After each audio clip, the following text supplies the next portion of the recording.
السلام علیکم، جہاں زیب عباسی ایک نئے یوٹیوب پروگرام کے ساتھ حاضر ہے۔ اس ویڈیو میں دو موضوعات کے اوپر بات کریں گے۔ ایک تو مخصوص نشستوں کے کیس میں پاکستان مسلم لیگ نون کی جانب سے نظر ثانی کیس میں اضافی گزارشات سپریم کورٹ کے آئینی بینچ کے سامنے رکھی گئی ہیں۔ ان اضافی گزارشات میں مسلم لیگ نون کے وکیل، سینئر وکیل ہیں حارث عظمت، ان کے ذریعے سے جو اضافی گزارشات سپریم کورٹ کے اس آئینی بینچ کے سامنے رکھی گئی ہیں، اس میں یہ بتایا گیا ہے کہ کس طرح سے پاکستان تحریک انصاف کے لیے ریلیف کریٹ کیا گیا، اور پھر اس وقت بینچ کے اندر موجود ججز جو ہیں وہ کس طرح سے حیرت زدہ ہو گئے جب پاکستان تحریک انصاف جو کہ فریق ہی نہیں تھی، اس کو بغیر فریق بنائے ہی یہ ریلیف دے دیا گیا۔ اور جسٹس منصور علی شاہ کے جو 8 ججز کا جو اکثریتی فیصلہ ہے، اس اکثریتی فیصلے میں کیا کیا نقائص ہیں، کہاں کہاں پہ وہ ایسی غلطیاں ہیں ریکارڈ کے اوپر جس کی بنیاد کے اوپر یہ فیصلہ نظر ثانی ہو سکتا ہے، اس پہ یہ فیصلہ کالعدم قرار دیا جا سکتا ہے، یہ ساری تفصیل جو ہے وہ آئینی بینچ کے سامنے رکھی گئی ہے۔ دوسرا اہم معاملہ اس میں یہ ہے کہ جسٹس عائشہ ملک اور جسٹس عقیل عباسی کی طرف سے ایک اختلافی نوٹ تحریر کیا گیا۔ اس اختلافی نوٹ کو چیف جسٹس آف پاکستان یحییٰ افریدی صاحب کو ایک لکھے گئے خط کے ذریعے اس بات کا اظہار کیا گیا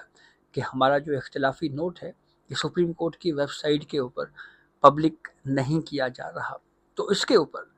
چیف جسٹس آف پاکستان یحییٰ افریدی کی طرف سے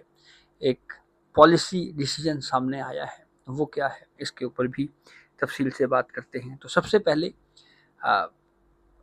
مخصوص نشستوں کے کیس میں جو پاکستان مسلم لیگ نون کی طرف سے جو اضافی گزارشات سپریم کورٹ کے آئینی بینچ کے سامنے رکھی گئی ہیں، اس پہ جو مین پوائنٹس ہیں اس پہ ڈسکشن کرتے ہیں۔ ایک ریکویسٹ ضرور ہے کہ چینل سبسکرائب کر لیں تاکہ نئی آنے والی ویڈیو یا اپڈیٹ آپ کو بر وقت مل سکے۔ تو پاکستان تحریک انصاف فریق ہی نہیں تھی، یہ پہلا پوائنٹ ہے اس ایڈیشنل گراؤنڈ کا جو مسلم لیگ نون کی جانب سے دائر کیا گیا ہے، جس میں ایک تو یہ موقف اختیار کیا گیا ہے کہ سپریم کورٹ میں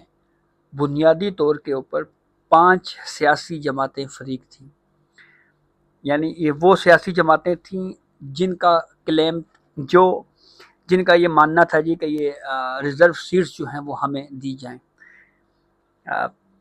یہ 5 پولیٹیکل پارٹیز جن کا یہ کلیم تھا کہ مخصوص نشستیں ہمیں دی جائیں، ان میں Noon league, M Q M, peoples party, J U I F اور سنی اتحاد کونسل تھی۔ پاکستان تحریک انصاف جو ہے وہ کسی سٹیج کے اوپر بھی الیکشن کمیشن میں مخصوص نشستوں کے حصول کے لیے پارٹی ہی نہیں تھی۔ پھر 9 جون سے لے کر 12 جولائی 2024 تک 8 سماعتیں ہوئیں ریزرو سیٹس کیس کی۔ جب کیس تقریباً ختم ہونے جا رہا تھا تو 26 جون 2024 کو پی ٹی آئی نے بطور ایک فریق کے طور کے اوپر درخواست جو ہے وہ دائر کی۔ 22 فروری کو جب مخصوص نشستوں کا معاملہ جو ہے وہ سامنے آیا تو تمام فورمز پہ، چاہے وہ الیکشن کمیشن ہو، چاہے وہ پشاور ہائی کورٹ ہو، یا چاہے وہ سپریم کورٹ ہو، کبھی پاکستان تحریک انصاف فریق نہیں رہی۔ پی ٹی آئی کی فریق بننے کی درخواست جو ہے نہ اس کو الاؤ کیا گیا اور نہ ہی اس کے اوپر جو ہے وہ کبھی سنا گیا کسی فریق کو۔ مخصوص نشستیں پی ٹی آئی کو دی جا سکتی ہیں یا نہیں دی جا سکتی، یہ وہ کوشچن ہے جس کے اوپر جو دیگر فریقین ہیں ان سے اس سوال کے اوپر کبھی عدالت نے معاونت ہی طلب نہیں کی، اور اس کی سپورٹ میں 2 ججز کا اختلافی نوٹ کا ایک پورشن حصہ بنایا گیا ہے، جس میں جسٹس امین الدین خان اور جسٹس نعیم اختر افغان کا یہ اختلافی نوٹ ہے۔ اس پہ یہ کہا گیا کہ مخصوص حالات کے تحت سیٹیں پی ٹی آئی کو دی جا سکتی ہیں، یہ اکثریتی فیصلے میں یہ وجوہات بتائی گئی ہیں، لیکن اس معاملے کے اوپر کسی سے بھی عدالت نے معاونت طلب نہیں کی، اور جب کچھ ججز کی جانب سے یہ بات کہی گئی کہ کیا مخصوص نشستیں پی ٹی آئی کو بھی دی جا سکتی ہیں، تو اس سوال کے اوپر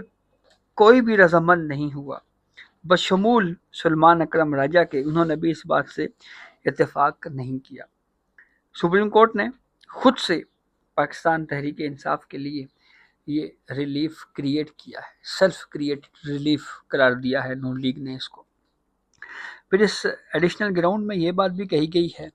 کہ پاکستان تحریک انصاف جب باضابطہ فریق ہی نہیں تھی تو آرٹیکل 187 کے تحت جو کمپلیٹ جسٹس کا اختیار ہے وہ استعمال نہیں کیا جا سکتا۔ اس معاملے پہ قاضی فائز عیسیٰ کیس کا حوالہ دیا گیا اور دیگر کیسز کے حوالہ جات دیتے ہوئے یہ بات آئینی بینچ کے سامنے رکھی گئی ہے کہ کمپلیٹ جسٹس بھی دو فریقین کے مابین ہوتا ہے،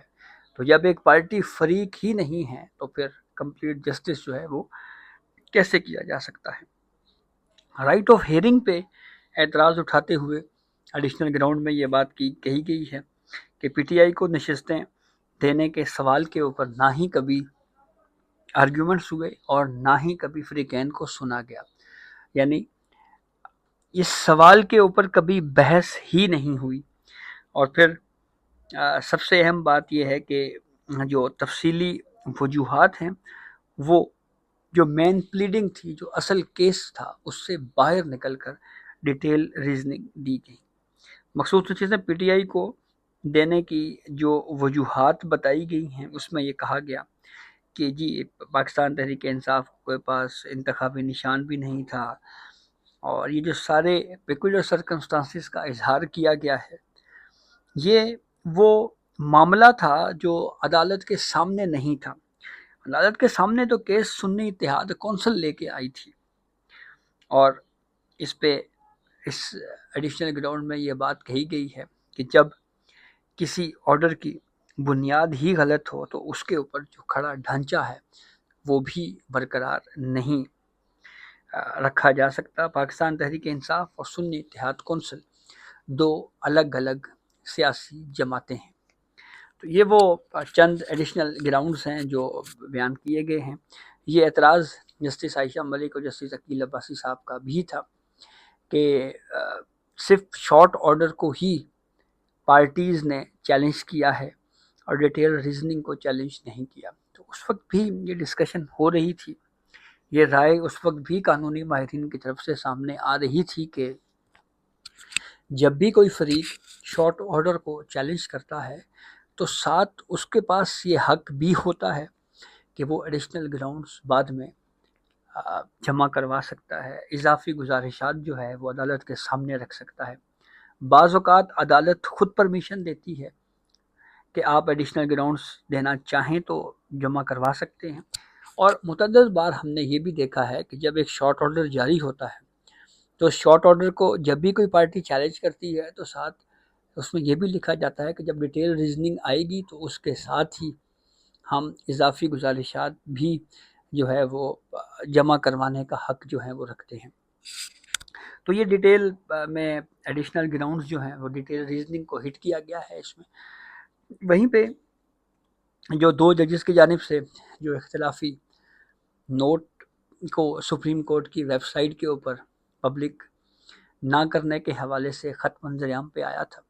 یہ خط جسٹس عائشہ ملک کا تحریر کردہ اور جسٹس عقیل عباسی کا بھی یہی موقف ہے جی کہ ہم نے جو اختلافی نوٹ لکھا ہے وہ سپریم کورٹ کے آئی ٹی ڈپارٹمنٹ کو بھجوایا، اور سپریم کورٹ کا جو آئی ٹی ڈپارٹمنٹ ہے ان کی طرف سے تاحال یہ جو اختلافی نوٹ ہے اس کو سپریم کورٹ کی ویب سائٹ کے اوپر پبلک نہیں کیا گیا۔ تو اس کے اوپر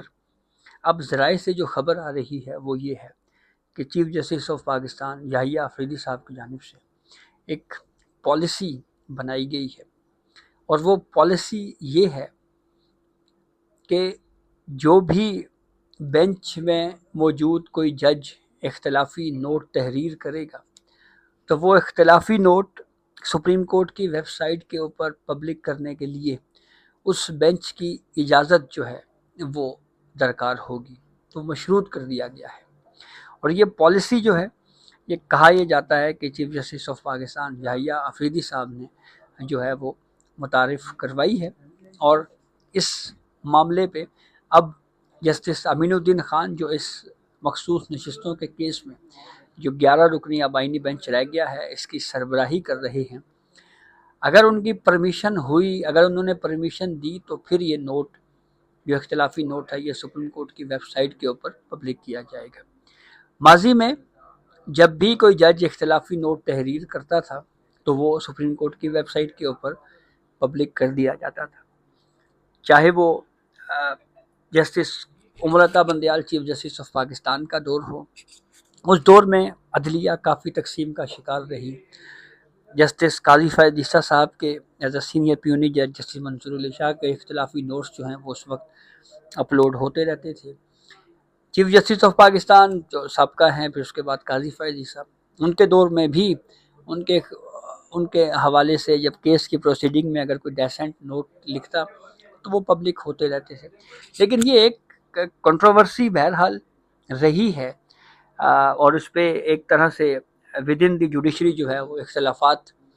کا معاملہ بھی بڑا کھل کے ہی جو سامنے آتا تھا۔ جو 2 وضاحتیں ان 8 ججز نے جاری کی مخصوص نشستوں کے کیس میں، اس کی ہیئرنگ کہاں پہ ہوئی، کیا انویسٹیگیشن ہوئی، یہ بہرحال ایک الگ کہانی ہے۔ لیکن اس وقت بھی یہ بات سامنے آئی تھی، یہ ڈسکشن چلتی رہی ہے کہ یہ پرمیشن جو ہے وہ کس کی پرمیشن سے یہ وضاحتیں جو ہیں وہ اپلوڈ ہوتی رہی ہیں۔ تو اب یہ ایک پالیسی متعارف کروا دی گئی ہے۔ جو موجودہ چیف جسٹس آف پاکستان ہے یحییٰ آفریدی، یہ بھی ڈیسنٹ اگر کسی کیس میں کرتے رہے ہیں تو ان کے ڈیسنٹ پہلے ویب سائٹ کے اوپر آتے رہے ہیں۔ تو یہ وہ پالیسی ہے بہرحال جی جو متعارف کروائی گئی ہے، اور اس کے بعد اب اگر جسٹس امین الدین خان جو آئینی بینچ کے سربراہ ہیں مخصوص نشستوں کے کیس میں، اگر وہ اپروول دیتے ہیں تو پھر اس کے بعد ان 2 ججز کا اختلافی نوٹ جو ہے وہ سپریم کورٹ کی ویب سائٹ کے اوپر اپلوڈ ہوگا۔ 11:30 بجے مخصوص نشستوں کا جو کیس ہے اس کے اوپر سماعت ہوگی۔ اس کیس کی پروسیڈنگ جو ہے وہ آپ سے شیئر کریں گے۔ تو یہ اب تک کی اپڈیٹ تھی جس سے ہم نے آپ کو آگاہ کیا۔ بہت شکریہ۔